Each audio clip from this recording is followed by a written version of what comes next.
कोई माई का लाल मेरे पूरे राजनीतिक जीवन को उठा के देख ले और कहीं ये साबित करा दे कि मैं जातिवादी व्यक्ति हूँ, मैं धार्मिकवादी व्यक्ति हूँ।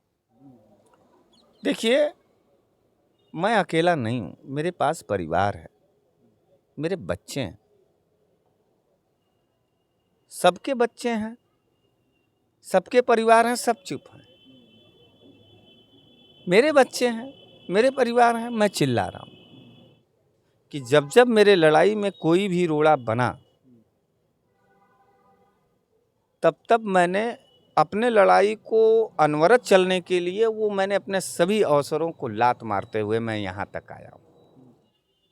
कल को हमारी हत्या अगर कर दी जाती है तो क्या किसी ने सोचा है, किसी ने इतना बड़ा दिल दिखाया है कि वो बनारस वाले मिश्रा जी का इतना सम्मान कर पाएगा कि वो मेरे बच्चों का फीस जमा कर पाएगा? ये जो दुर्दिन है, ये दुर्दिन मेरे लालची न होने का परिणाम है। ये दुर्दिन मेरे स्वार्थी न होने का परिणाम है। हम काश जनता कायर ना होती तो निश्चित रूप से हम जालिमों का सर कलम कर देते। इसलिए हमने नौकरी करने का फैसला किया क्योंकि कोई हम लोगों के आगे पीछे नहीं है। और अगर हम मजदूरी नहीं करेंगे, हम काम नहीं करेंगे तो मेरा परिवार खाएगा कैसे? हम तो दलाली नहीं कर पाएंगे, इसलिए राजनीति छोड़ दिया। 9 साल से बनारस का एक अदना सा नौजवान जिसका नाम बनारस वाले मिश्रा जी, जो बिना किसी स्वार्थ और लालच और लोगों के जनता के सवालों पे लड़ा और जो हमारी ही विचारधारा, हमारे ही मिशन का सत्ता में विपक्ष का प्रमुख नेता है, कभी उसने फोन नहीं किया हमको कि वेरी गुड। अब इनको क्या चाहिए कि हम ये लड़ाई सड़क पर लड़ना छोड़ करके इनके यहाँ गुलदस्ता लेकर के लाइन लगाए रहें, घिघियाते रहें, रोते रहें, तब ये हमको जानेंगे। हम बिना खाए पिए कर्जा लेकर के, माला लेकर के अखिलेश जी को हम माला पहनाए, तब अखिलेश जी हमको जानेंगे कि बनारस के बनारस वाले मिश्रा जी हैं। तो मुझे राजनीति से संन्यास लेना मंजूर है। मैं अपनी रोटी, अपने सवालों के लिए किसी के यहाँ जाके सर झुका करके रहम की रोटी तोड़ने से बेहतर है कि मेहनत की रोटी खाएंगे, मजूरी करेंगे। 5,000 नहीं, 10,000 का सिलेंडर मोदी देगा, बड़े शान से खरीद करके हमारे घर भी रोटी पकेगी। कोई माई का लाल कभी भी कोई भी टिप्पणी करे तो उससे कहिएगा कि 22 साल खाली निस्वार्थ भाव से नमस्ते करते रहो और बोलते रहो जनता के बीच में, और 1 रुपए की आरोप न रहे, तब जाकर के बनारस वाले मिश्रा जी से मिलना और बतियाना।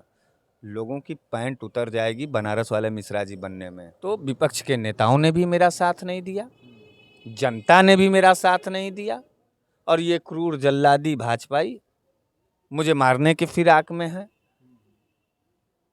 मैं मर जाऊंगा तो मेरा परिवार बिखर जाएगा। मार करके हमारे ऊपर जितनी जलालतें हुई, जितने हमले हुए, चुप मार करके जनता अपने घरों में बैठी थी। कभी कोई दरवाजा खोल के निकला नहीं कि खबरदार से, वो मेरा भाई है, वो मेरा बेटा, वो मेरे रोटी के लिए लड़ता है, कलेजा चीर दूंगा। कोई तो नहीं दिखा। किसके लिए लड़े? प्रख्यात सोशल एक्टिविस्ट बनारस वाले मिश्रा जी ने अपने राजनीतिक जीवन से उन्होंने संन्यास का ऐलान कर दिया। हमारे बगल में ही बैठे हैं बनारस वाले मिश्रा जी, बहुत बहुत स्वागत है आपका। बहुत बहुत धन्यवाद। क्या कहेंगे, ये मामला इतना ज़्यादा जो है गर्म हो गया था आपके पोस्ट डालते ही? देखिए, सबसे पहली बात ये है कि जलालत और भूख के खिलाफ मेरे जीवन का पूरा संघर्ष रहा। ये जलालत और ये भूख सिर्फ और सिर्फ बनारस वाले मिश्रा जी और उनके परिवार का नहीं रहा। पूरे शिद्दत से, पूरे भावनाओं के साथ, महसूस करने की ताकत के साथ इस प्रदेश और इस देश की हालत को हमने अपने आँखों से देखा और समझा। मैं एक इंसान हूँ और मेरे अंदर एक मानवीयता है। मैंने दिल से राजनीति किया, कभी भी स्वार्थीपन और दिमाग और अवसरवादिता का हमने कभी भी दामन राजनीति में नहीं थामा। लोग हमको कहते हैं कि आप बड़ा स्ट्रेट फॉरवर्ड बोलते हैं, बड़ा खुल के बोलते हैं, बड़ा बेबाक बोलते हैं। हम विभाग बोलते हैं तो क्यों बोलते हैं और कैसे बोलते हैं? ऐसी कौन सी ऐसी ताकत है जहां पूरे देश के अंदर एक चुप्पी है, जहां पूरे देश के अंदर एक सन्नाटा है, वहां मेरी आवाज थोड़ा ही, बहुत ज्यादा नहीं, थोड़ा ही सही लेकिन शोर मचाती नजर आती थी। हम अकेले नहीं हैं। मैं अपने मित्रों से बोलना चाहता हूं। मैं अपने फॉलोअर्स तो मैं नहीं मानता, मैं सबको अपने संघर्षों का साथी मानता रहा। मैं उन साथियों से कहना चाहता हूं कि कोई भी लड़ाई होती है या कोई भी आंदोलन होता है या कोई भी मिशन होता है, हर व्यक्ति चाहता है कि उसकी अंतिम परिणति हो और उसका अंतिम मंजिल नजर आए। पिछले 9 साल में जिस तरीके से इस देश के अंदर क्रूरताएं बढ़ी, राजनैतिक उथल पुथल बढ़े, राजनैतिक विचारधाराओं का गिरावटपन देखा गया, जिस तरीके से कातिलाना हरकतें की गईं इस लोकतंत्र में, इस महान भारत देश के संविधान के साथ, वो परिणाम हमको दिखता हुआ नहीं मिला। रजनीश जी, मैं आप सभी लोगों को बताना चाहता हूं कि मैं किसी मठ, मंदिर, मस्जिद, चर्च का ठेकेदार नहीं हूं। मैं आप सभी लोगों से इस बात को बार बार चिल्ला करके बता रहा हूं। मेरे सामने, मैं एक मध्यम वर्गीय परिवार का आदमी हूं। मेरे जितने भी एपिसोड आप देखे होंगे वो एक मध्यम वर्गीय परिवार के दर्द को दर्शाता हुआ नजर आया होगा। हम नहीं जानते कि विपक्ष के नेता, सत्ता पक्ष के नेता क्या बोलते हैं और क्यों उनके लोग मुरीद हैं। मैं इस भावना से कभी भी कुछ नहीं बोलना चाहता। देखिए, जैसे बहुत सारे लोगों ने हमको जो फ़ोन किया, बहुत सारे लोगों का जो कमेंट आया, कुछ लोगों ने तो फ़ोन करके ये बताया कि बहुत सारी चीज़ें इसके पीछे हो सकती, लोग अनुमान लगा रहे थे। लेकिन जो अभी आप बात कर रहे हैं, जो आपका वास्तविक जो दर्द था, अब तो हम तो समझ पा रहे हैं कि सीधा-सीधा जनता से है, जिसके लिए आप लड़ाई लड़ रहे थे, जिसके लिए आप लगातार जिनके लिए आप आवाज़ बुलंद कर रहे थे। कुछ लोगों ने ये कहा कि जिस पार्टी में वो थे, पल्लवी पटेल जी के साथ थे, पल्लवी पटेल जी पीडीए की बात कर रही हैं, पीडीए में अगड़ा है ये नहीं है, उसमें ये थे, इसलिए उनको बहुत ज़्यादा दुख हुआ, इसलिए वो संन्यास ले रहे, इस तरह की भी बात आ रही है। देखिए, एक बात हम आपको बता दें, ये बात जो भी लोग कहे होंगे वो राजनीतिक नेवले होंगे। देखिए, राजनीति में हम किसी दल के पैरोकारी के लिए नहीं आए।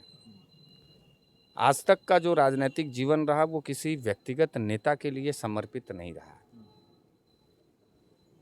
ये ठीक है, हमारे संन्यास लेने के सवाल पर कई लोग बड़े खुश हुए होंगे।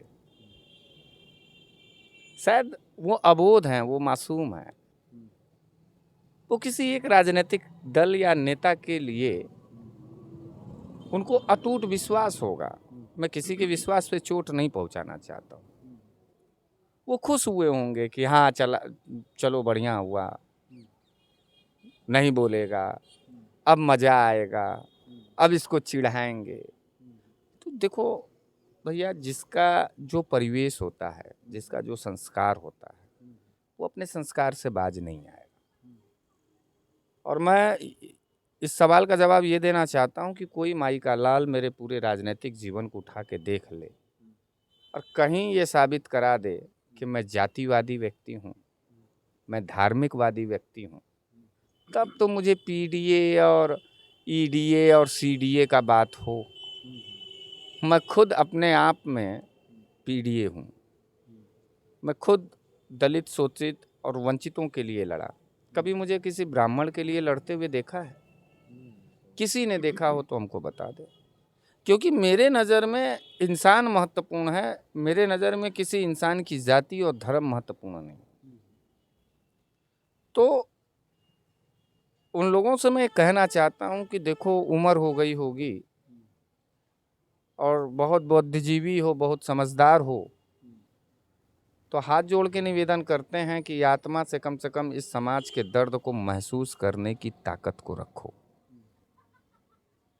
हमने जो संन्यास लेने का निर्णय लिया, उस निर्णय के पीछे कई कारण हैं। तो उसमें एक सवाल और है जिसको पूछ लें, जो दर्द दिखाई दे रहा है, जिस तरह की निराशा है और जिस तरह से आपके चेहरे की भाव भंगिमा है, उससे ये प्रतीत होता है, बहुत सारे लोगों ने कमेंट भी किया है कि आपको डराया गया है। ये देश के प्रधानमंत्री जी का संसदीय क्षेत्र है और आपको चुप रहने के लिए कहा गया, या किसी भी तरह का प्रेशर सरकारी जो है तंत्रों की तरफ से आपके ऊपर प्रेशर पड़ा है, आप बिल्कुल भयभीत हैं और आपकी जो बोलचाल है, जो जिस तरह की आपके ऊपर निराशा है, उससे भी लोगों को ये प्रतीत होता होगा, इसलिए मैं ये प्रश्न कर रहा हूँ।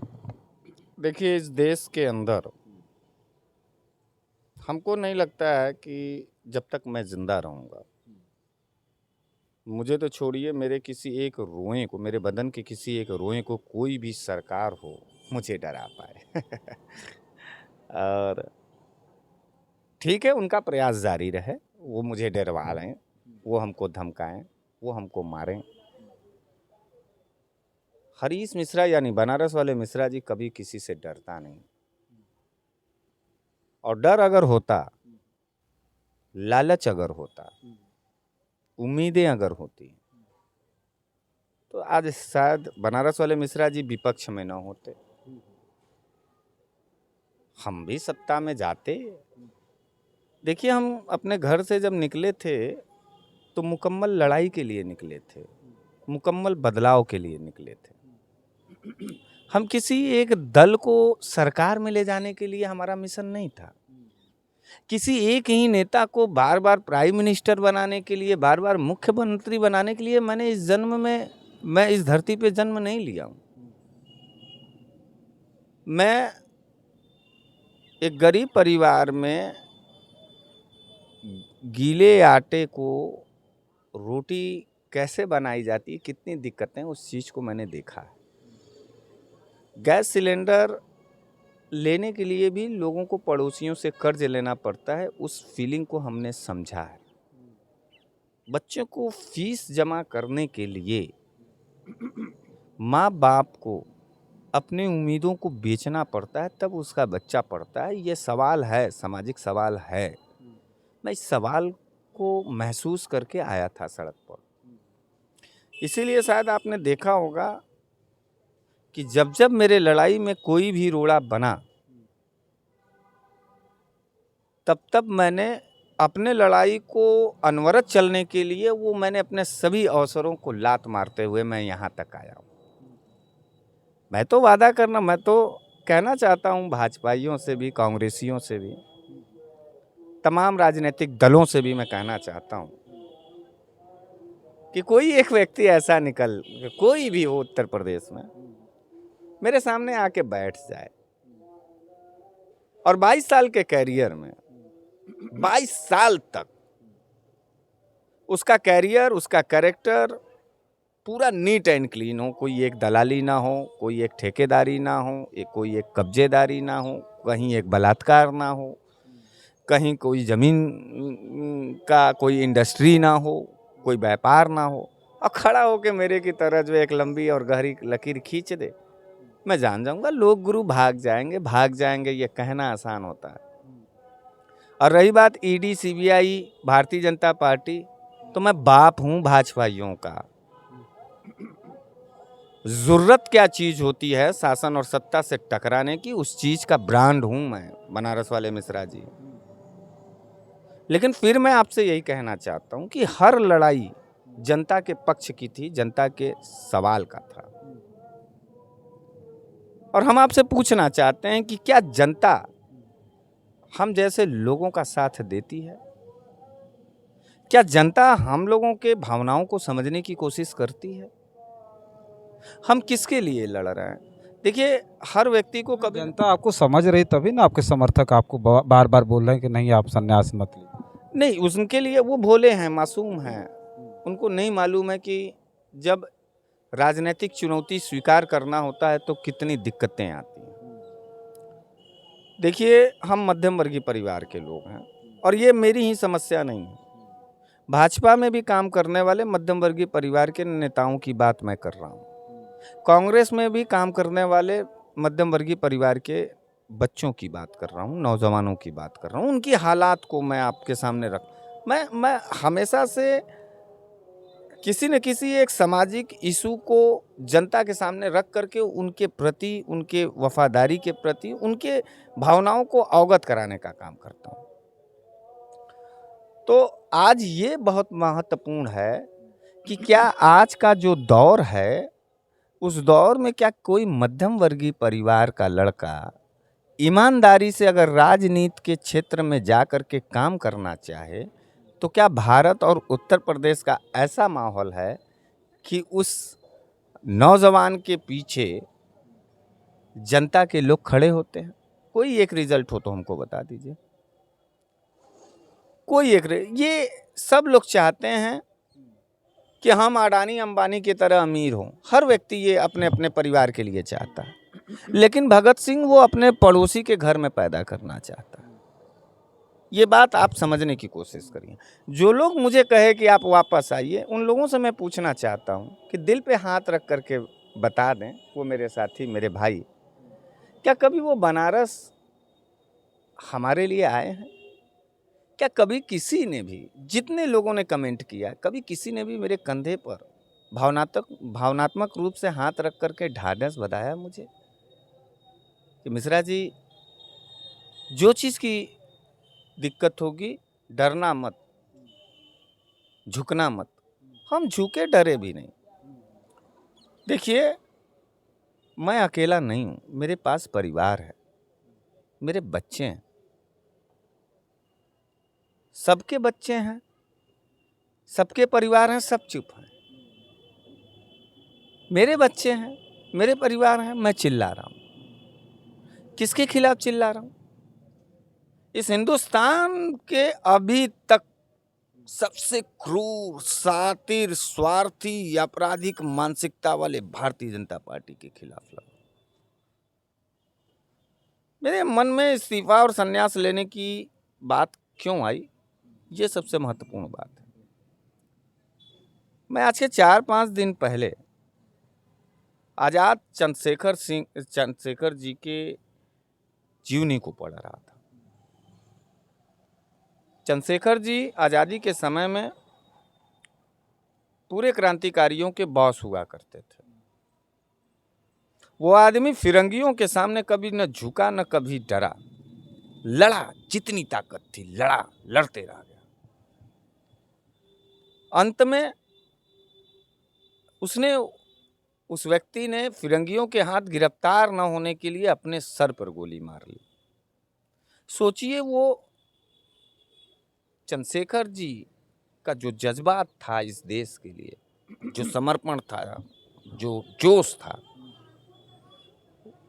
उस जोश का मूल्य कितना दर्दनाक तरीके से उनके परिवार ने अदा किया, वो अंतिम पन्ना जब आप पढ़ेंगे उनके जीवनी का, तो उनकी माँ को लोग आतंकवादी की माँ कहते थे, इसी भारत देश के लोग। और मैं भावनात्मक रूप से उन सभी लोगों से कहना चाहता हूँ कि कृपया करके, अगर दिल हो, भगवान तुमको पैदा इंसान ने किया है, तो ज़रूर समझने की कोशिश करना कि मैं किस भावना के साथ आज यहाँ बैठा हूँ और क्यों मैं इस बात को बोल रहा हूँ।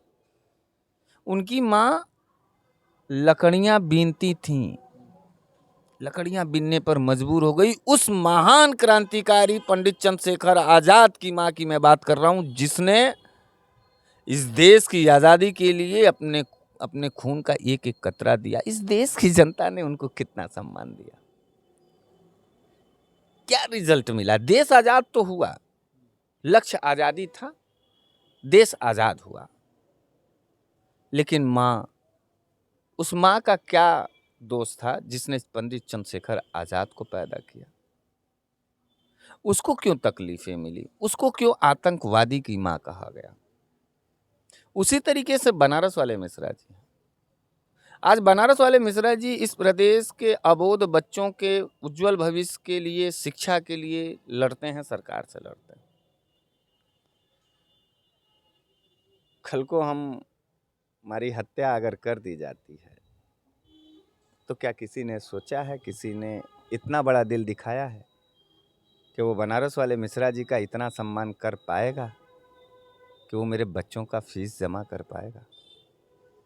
इस जनता के अधिकार के लड़ाई को लेकर के लड़ने वाले बनारस वाले मिश्रा जी की लड़ाई को लेकर के अगर देखा जाए तो उसमें बनारस वाले मिश्रा जी के बच्चियों का क्या दोष है कि उनको शिक्षा से वंचित रखना होगा, उनको कपड़े के लिए तरसना होगा, उनको भोजन के लिए तरसना होगा। और फिर ये जनता क्या कह रही है? ये जनता कह रही है अब की बार 400 पार। जनता किसको वोट देती है? मनोज पांडे जी को, अभय सिंह जी को। विपक्ष भी किसको टिकट देती है? मनोज पांडे जी को, अभय सिंह को। ये लोग क्या करते हैं?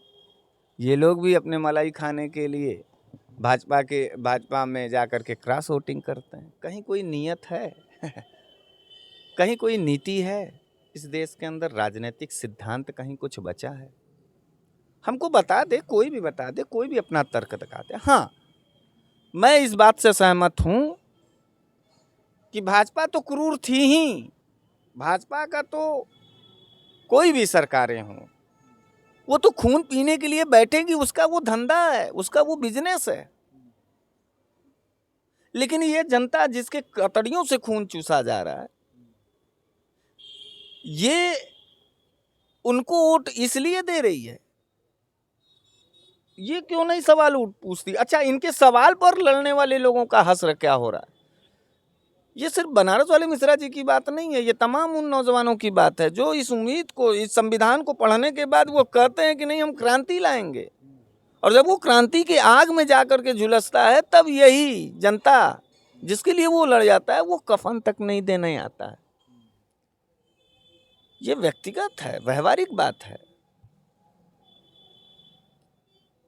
और हमको किसी ने भी, हाँ, मैं लालची पुरुष नहीं था।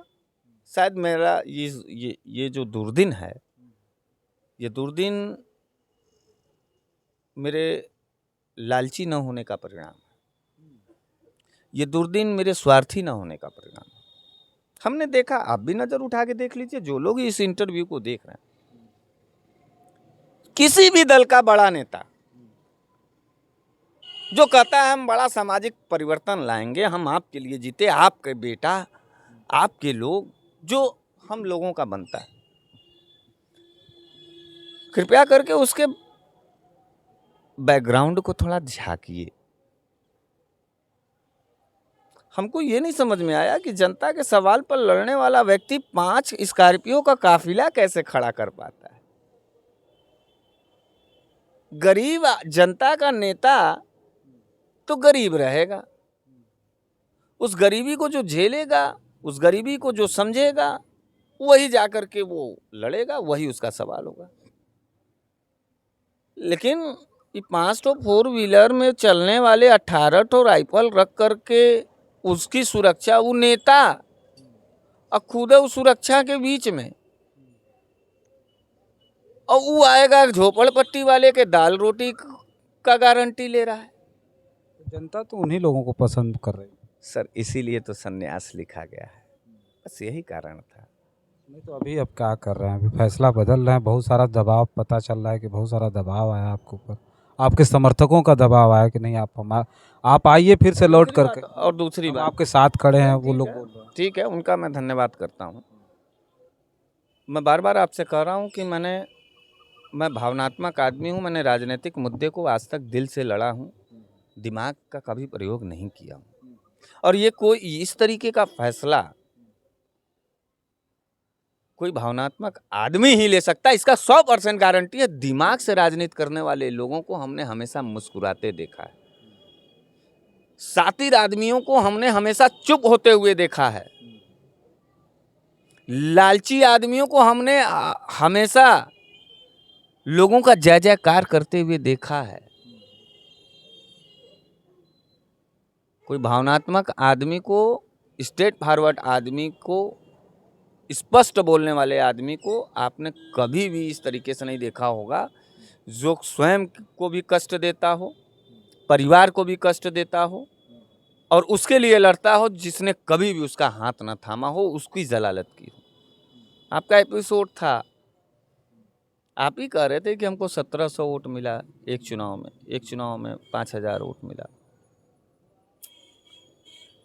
हम किस जनता के लिए लड़ रहे हैं, मुझे इसका जवाब चाहिए। हम किस जनता के लिए लड़ रहे हैं? जनता तो कह रही है कि मोदी जी महान है, तब लड़ाई फिनिश है। लड़ाई फिनिश है, क्योंकि जनता दे रही है वोट, इसलिए भारतीय जनता पार्टी 400 पार कह रहा है। बेटियों के बलात्कार के बावजूद भी भारतीय जनता पार्टी उस स्टेट में पूरा फुल मेजॉरिटी लेके आई। 700 किसान के मरने के बावजूद भी, आप जाइए पता कर लीजिए, किसान आंदोलन के बाद, उसके बाद चुनाव होता है और स्टेट फॉरवर्ड पूरा का पूरा बस्ती ही भाजपा को वोट दी है। थार से किसानों के छातियों पर चढ़ाया गया था जीप, जाकर के उस गांव का वोट आप प्रतिशत निकाल के देखिए, भाजपा जीती है। अजय मिश्रा टेनी को फिर से टिकट मिला है। अजय मिश्रा टेनी को फिर से टिकट मिला है। सबको भारतीय जनता पार्टी टिकट दे रही है, कह रही है कि जीतेंगे, फिर कह रही है कि हम 2024 में सरकार बनाएंगे। तो जनता ही न दे रही है बॉस। कितनी जनता आकर के ये कही कि नहीं नहीं अब की बार बदलाव होगा, और अगर बेईमानी से वोट लिया गया है मिश्रा जी, तो यकीन मानिए अगर हमने वोट भारतीय जनता पार्टी को नहीं दिया है और वहां भारतीय जनता पार्टी जीती है, तो मैं उस भारतीय जनता पार्टी का कलेजा चीर दूंगा। क्योंकि बात अब न्याय की है, सिद्धांत की है। इतनी ताकत क्यों नहीं दिखाती है जनता? हम लोग कुर्बानी दे दें, ये चाहती है जनता। हम मजा लेने के लिए, हम यूट्यूबर हैं, हम रील बनाते हैं, हम पैसा कमाते हैं। 1 रुपए की कोई कमाई नहीं है, कर्ज हो गए हैं, कर्ज। छुट्टा साण नहीं हूं, उम्मीदों का एक बंडल हूं। किसी बेटी का उम्मीद हूं, तो किसी के पति का उम्मीद हूं, तो किसी के बेटे की उम्मीद हूं, बेटे के रूप में उम्मीद हूं, किसी के भाई के रूप में उम्मीद हूं। और ये जो जनता हमको बड़ी सिंपैथी और इज्जत दे रही है, यही जनता तो जब चुनाव आएगा 2024 का, तो वो जातिवाद का आधार देखने लगती है चुनाव के समय में।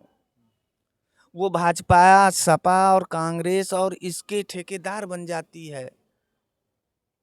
कितने हम जैसे गरीब नौजवानों को जनता वोट दे करके सदन तक पहुंचाइए। एक रिकॉर्ड बता दो, हमारे हिस्से में तो शहादतें आई, हम जैसे लोगों के हिस्से में शहादतें आई, जलालतें आई।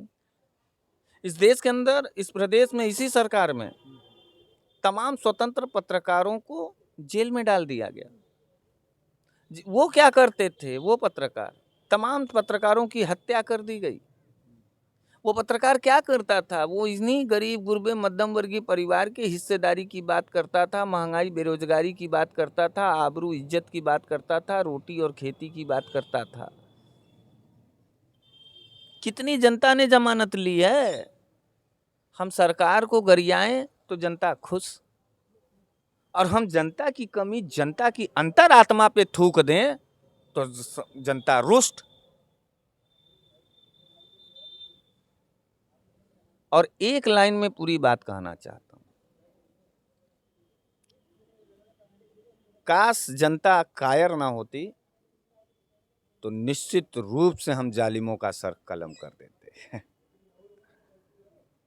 काश जनता कायर ना होती, जनता चुप्पी ना होती, जनता स्वार्थी ना होती, जनता लालची ना होती। चुनाव के समय में तो दारू मुर्गे बंटते हैं, कौन किसके बीच में बंटते हैं? वो कोई बाहरी एलियन से तो आते नहीं, हमारे आपके बीच के भाई रहते हैं। तब तो वो दारू लेते समय, पैसा लेते समय, मुर्गा लेते समय उसको अपने बच्चे के शिक्षा का ध्यान नहीं रहता है, उसको अपने माँ के दवा के लिए नहीं रहता। वो अपने बहन बेटी, जवान बहन बेटियों की इज्जत का चिंता जब उसको नहीं है, तो रजनीश जैसा पत्रकार और बनारस वाले मिश्रा जी जैसे लोग अपनी आहुति, अपना कुर्बानी और अपना बलिदान किसके लिए देंगे? ये बात गैर है कि हम क्रांति के सपूत हैं। तो गुरु एक बात और भी हम बता दें, लड़ाइयाँ लड़ी जाती हैं, बेशक लड़ी जाती हैं, लेकिन वो जिंदा लोगों के लिए लड़ी जाती हैं। लड़ाइयाँ हमने कभी भी मुर्दों के लिए लड़ते हुए नहीं देखा है, किसी भी देश में नहीं देखा है। इस देश को जिस तरीके से आर्थिक रूप से गुलाम बनाया गया, सामाजिक रूप से गुलाम बनाया गया, गुंडई के बल पर जनादेश छीना जा रहा है, उसी देश की जनता आंख पे पट्टी बांध के कह रही है अब की बार 400 पार। जिस प्राइम मिनिस्टर और जिस मुख्यमंत्री के नेतृत्व काल में बहन बेटियों को नंगा करके बलात्कार किया गया, उस नेता की गारंटी चल रही है, और ये जनता, यही जनता उस मोदी के गारंटी पर मोहर लगाने के लिए बेताब है। और सुनो भैया, हमारे सामने राजनीति लेने का सबसे प्रमुख कारण क्या है मैं बता दूं, और ये मेरी ही नहीं, सभी लोगों की प्रॉब्लम है, सभी उन लोगों की प्रॉब्लम है जो स्वतंत्र रूप से इस देश में संविधान का पालन चाहते हैं। और पूछ लीजिएगा उन लोगों से कभी भी जा कर के, जो हमारे जैसे लोग हैं, उनका भी दर्द यहीं छलकेगा। परिवार है, खाना खर्चा चाहिए, किसी से मांग लेते हैं तो भिखमंगा कहते हैं, और ये जो नहीं देते हैं ना, वही बहुत ज्यादा बड़ा स्टोरी लिखते हैं, जिनकी कोई औकात भी नहीं। जिनकी कोई औकात भी नहीं है।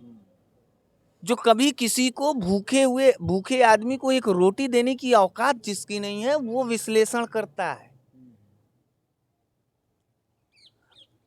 और अगर हम नहीं कमाएंगे तो आने वाले 2024 के बाद अगर ये 400 पार जाते हैं, और सिलेंडर जैसे 400 का 1200 की करके लूटा, वैसे 1200 का अगर 5000 कर देगा, और जनता ऐसे ही चुप रहेगी और उस भाजपा को वोट देगी, और हम क्रांतिकारी बने रहें, तो जब 1200 का सिलेंडर आज लेने के लिए मुझे सोचना पड़ता है अपने बच्चों का पेट भरने के लिए, तो हम काम अगर नहीं करेंगे तो 5000 का सिलेंडर हम कैसे खरीद पाएंगे? 3000 रुपया प्रति महीना फीस है, हम काम नहीं करेंगे। अच्छा, ठेकेदारी भी दलाली भी नहीं, तो डंके के चोट पर कोई माई का लाल आकर के हमको एक चीज बता दे कि तुम्हारे ऊपर ये आरोप है, तुमने ये किया है, साबित कर दे, तब तो मैं उसका गुलामी लिखवा दूंगा।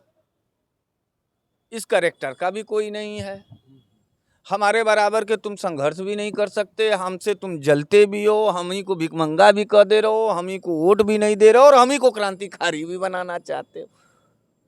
क्या ये एक मानवाधिकार के निर्णय और नजरिए से भी देखा जाए तो किसी इंसान के साथ न्याय है? ये सवाल सामाजिक सवाल है, जनता के कुकर्मों का देन है हमारा इस्तीफा, हमारा आक्रोश, ये जनता का कुकर्म है। वो तो बैठा ही है, उसको हम क्यों बोलेंगे? इस भाजपाइयों को काहे बोले?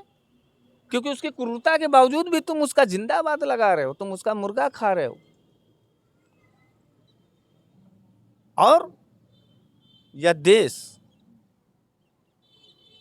इस्तीफा देने का, माने संन्यास लेने का दूसरा सबसे बड़ा जो नजरिया है, देखो भैया, हम स्वाभिमानी हैं, हम हाथ फैलाए नहीं कभी, हमने किसी के पॉकेट से साजिश करके पैसा आज तक नहीं निकाला, इसलिए मैं इतना शान से बोलता हूँ, इतना ललकार के बोलता हूँ।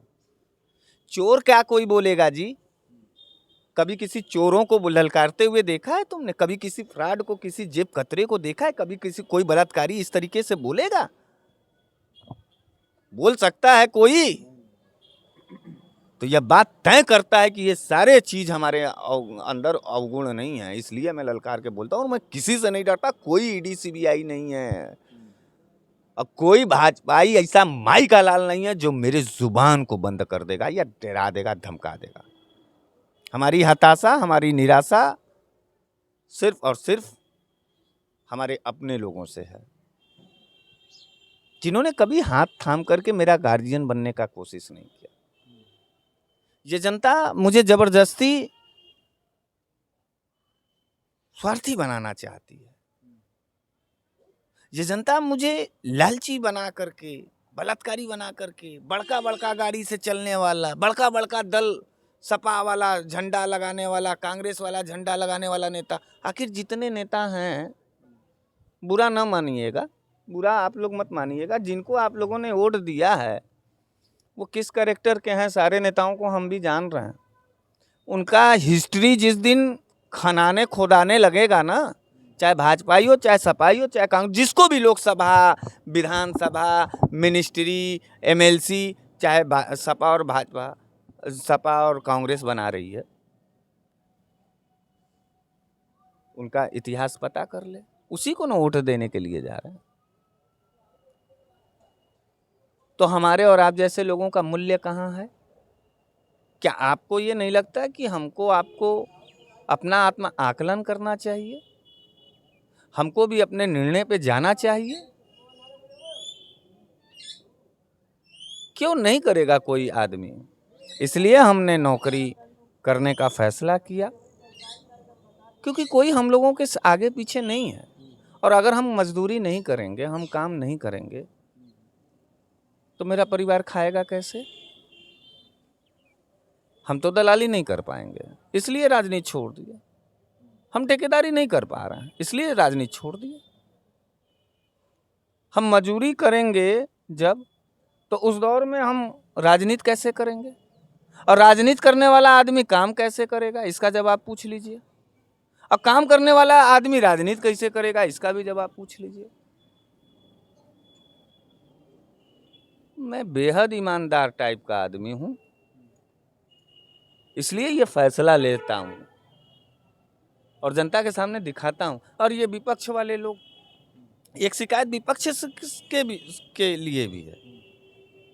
हम नीचे बोलते हैं और जो आम जनमानस में एक्शन रिएक्शन जो भाव पैदा होता है, उसका फायदा किसको पड़ेगा? विपक्ष के लोगों को। विपक्ष के लोग किसको टिकट देते हैं? जो क्रॉस वोटिंग करते हैं, जो उनका दामन और साथ छोड़ के जाते हैं। कोई भी विपक्ष का बड़ा नेता और कहते हैं कि हमारी नज़र है, हम सबको जानते हैं। 9 साल से बनारस का एक अदना सा नौजवान, जिसका नाम बनारस वाले मिश्रा जी, जो बिना किसी स्वार्थ और लालच और लोगों के, जनता के सवालों पे लड़ा, और जो हमारी ही विचारधारा, हमारे ही मिशन का सत्ता में विपक्ष का प्रमुख नेता है, कभी उसने फ़ोन नहीं किया हमको कि वेरी गुड। क्या हम लोगों की मानसिकताएं नहीं है कि हमको भी कोई आ करके मेरा साहस दे, मुझे ढाढ़स दे? कभी आप लोगों का वो होगा, संपर्क होगा, तो कभी अखिलेश यादव जी से पूछिएगा। और क्या अखिलेश यादव जी के पास इतना सूचना तंत्र की कमी है कि वो बनारस में, अपने स्टेट में, जिसको पूरे देश में लोग सुनते हैं, उसी को वो नहीं जानते? तो बताओ, हमारा विपक्ष का प्रमुख नेता, चाहे राहुल गांधी जी, चाहे यहाँ उत्तर प्रदेश के मुखिया हैं अजय राय जी, इन लोगों को, नौजवानों, गरीबों, किसानों की आवाज़ के लिए ये क्रांति लाना चाहते हैं। और जो लोग उस क्रांति को हृदय से लड़ रहे हैं, क्या कभी इन लोगों ने उस गोल को यूनाइट करने की कोशिश की है? अब इनको क्या चाहिए कि हम ये लड़ाई सड़क पर लड़ना छोड़ करके इनके यहाँ गुलदस्ता लेकर के लाइन लगाए रहें, घिघियाते रहें, रोते रहें, तब ये हमको जानेंगे। हम बिना खाए पिए कर्जा लेकर के, माला लेकर के अखिलेश जी को हम माला पहनाए, तब अखिलेश जी हमको जानेंगे कि बनारस के बनारस वाले मिश्रा जी हैं। हम अजय राय जी का जूता पोंछ दें, तब अजय राय जी हमको जो है जानेंगे कि कांग्रेस के बड़े समर्पित हैं। हम राहुल गांधी जी के लिए गर्दन कटा दें, हम राहुल गांधी जी के लिए घर परिवार छोड़ करके खाली कांग्रेस को खड़ा करने के लिए रहे, तब हमको ये लोग हमको पूछेंगे। तो गुरु, जब ऐसा राजनीति करने के लिए ये दाम चुकाना होगा, तो मुझे राजनीति से संन्यास लेना मंजूर है। मैं अपनी रोटी, अपने सवालों के लिए किसी के यहाँ जाके सर झुका करके रहम की रोटी तोड़ने से बेहतर है कि मेहनत की रोटी खाएंगे, मजूरी करेंगे। 5,000 नहीं 10,000 का सिलेंडर मोदी देगा, बड़े शान से खरीद करके हमारे घर भी रोटी पकेगी। अब हमारे बच्चे का नाम नहीं कटेगा, क्योंकि हमने दूसरे के बच्चे को पढ़ाने के लिए अपने बच्चों के ऊपर ध्यान नहीं दिया और उसका नाम कट गया, उसको जलालत झेलनी पड़ी स्कूल में।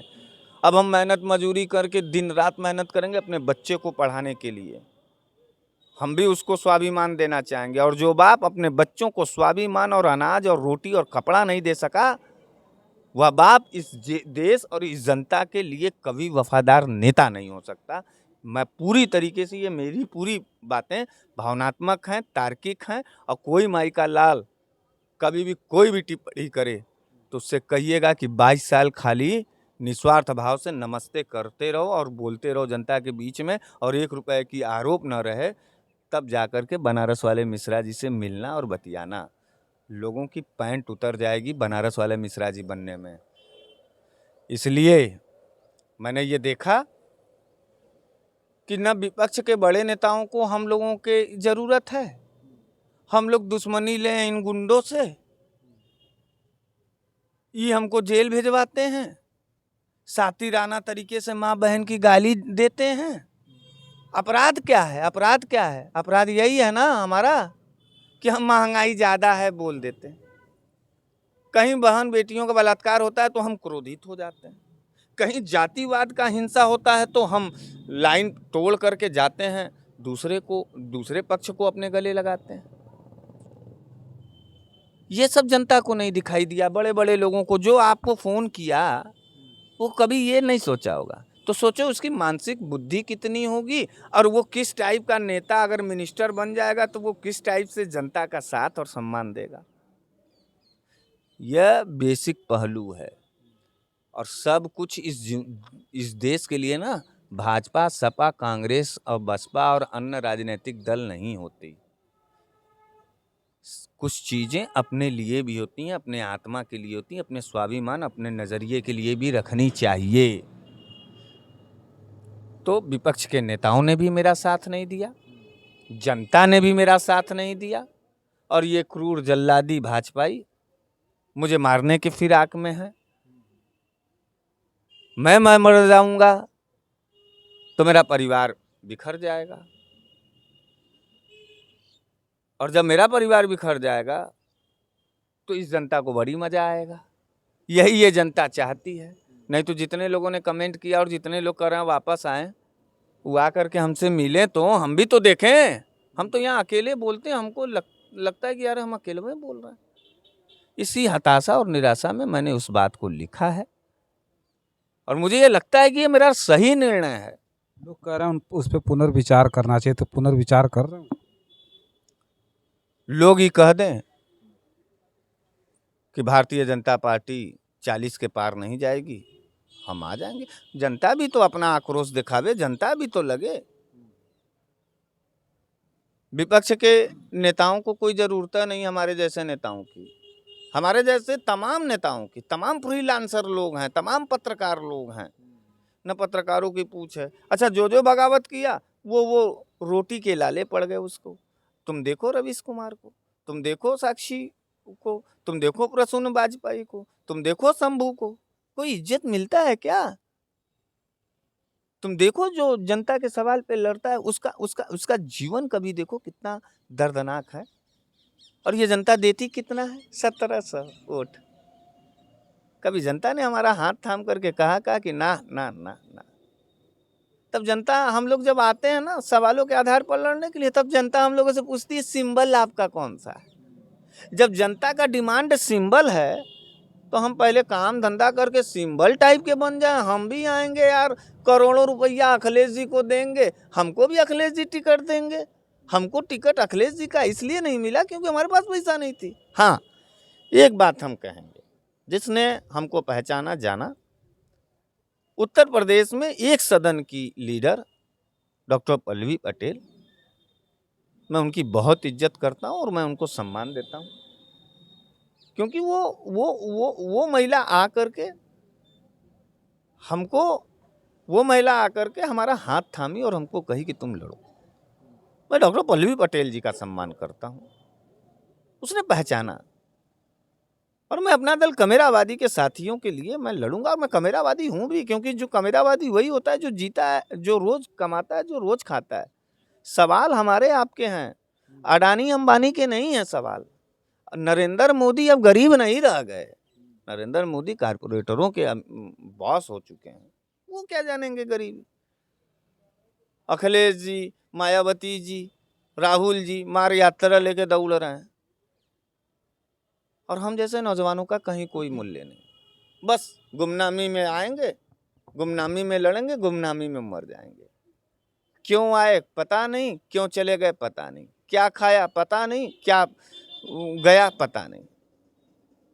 तो ये बात अवसरवादियों को नहीं, ये बात हमारी चुभेगी, अवसरवादी नेताओं को, विपक्ष के भी नेताओं को चुभेगी और सत्ता पक्ष भी। और मैं एक बात और कहना चाहता हूँ कि भाजपाइयों, देखो मैं तुम्हारा दुश्मन नहीं हूं और तुम भी हमारे दुश्मन नहीं। वैचारिक गतिविधियों की लड़ाई थी, क्रूरता थी, उस क्रूरता को हम कहते थे। उसके सजा के एवज में तुमने जेल भेजवाया, तुमने हमको धमकी दिया, तुमने हमको माँ बहन की गाली दिया, तुमने हिंदू होकर के हमको हिंदू से बाहर और पाकिस्तान भेजने का काम किया।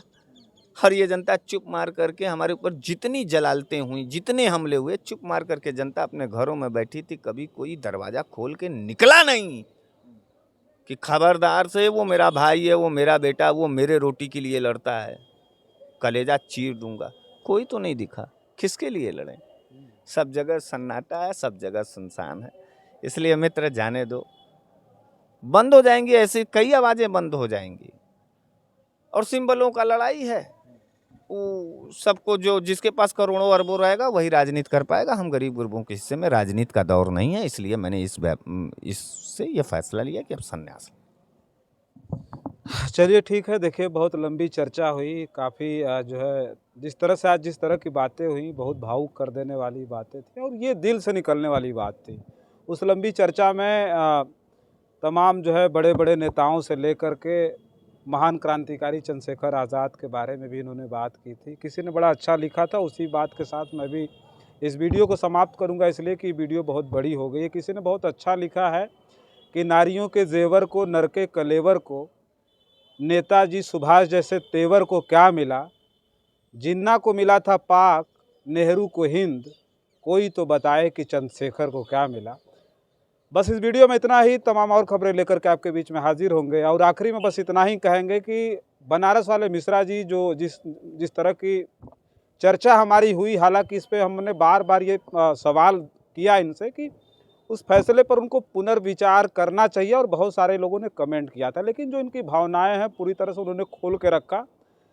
और हमें लगता है कि जो है उस पर वो पुनर्विचार कर भी रहे हैं, लेकिन सबसे ज़्यादा जनता को समझना है कि जनता ऐसे लोगों के साथ क्या कर रही है और जनता क्यों ऐसे लोगों की आवाज़ को बंद करना चाहती है। और ऐसी आवाज़ के साथ जन आदर्श भारत हमेशा खड़ा था, खड़ा है और आने वाले समय में भी खड़ा रहेगा। बस इस वीडियो में इतना ही। तमाम और खबरें लेकर के आपके बीच में हाजिर होंगे। बने रहें जन आदर्श भारत के साथ। बहुत बहुत धन्यवाद।